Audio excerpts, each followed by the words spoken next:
U turn mafia. ఈ యూటర్న్ల వల్ల కేవలం హైదరాబాద్లోనే 10,000 కోట్ల రూపాయలు జనాల సొమ్ము ఎట్లా బర్బాద్ అవుతుందో తెలిస్తే మీరు కూడా యూటర్న్ ని మాఫియా అనే అంటారు. అలాంటి యూటర్న్ దగ్గర ఎన్ని వెహికల్స్ యూటర్న్ తీసుకుంటున్నాయి అనేది రికార్డ్ చేస్తే ఎవ్రీ మినిట్ 75 బైక్స్, 13 ఆటోలు, 23 4 వీలర్స్ యూటర్న్ తీసుకుంటున్నాయి ఆన్ యావరేజ్ గా. అది జస్ట్ 1 మినిట్ కే. సో ఒక నెలకి క్యాలిక్యులేట్ చేసిన నేను, బైక్స్ 32,40,000 యూటర్న్ తీసుకుంటున్నాయి అండ్ ఆటోస్ 5,61,600, 9,93,600 4 వీలర్స్ యూటర్న్ తీసుకుంటున్నాయి. ఒక్క యూటర్న్ దగ్గర 1 మంత్ లో వెళ్తున్న వెహికల్స్ ఇవి, ఈ కౌంట్. 10 మీటర్లు దాటితే రోడ్ నెంబర్ 45 సిగ్నల్ దాటేది 1.5 కిలోమీటర్ ముందుకు పోయి యూటర్న్ తీసుకొని రావాలన్నట్టు.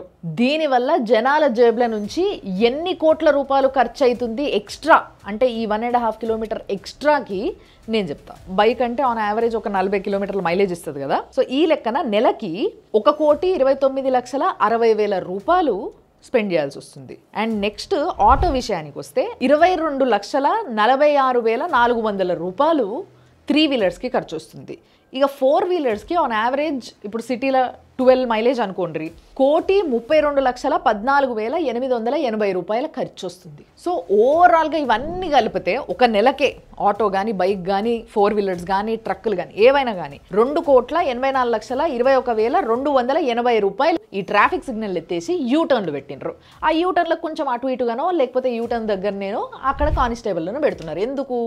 ఫోటోలు కొట్టేటందుకు. కానీ జనాలు కష్టపడ్డ పైసలు మాత్రం 1,000 కోట్ల సొమ్ము ఖరాబ్ కావాలి. అద్భుతమైన ఫామ్లా ఇదైతే అసలు.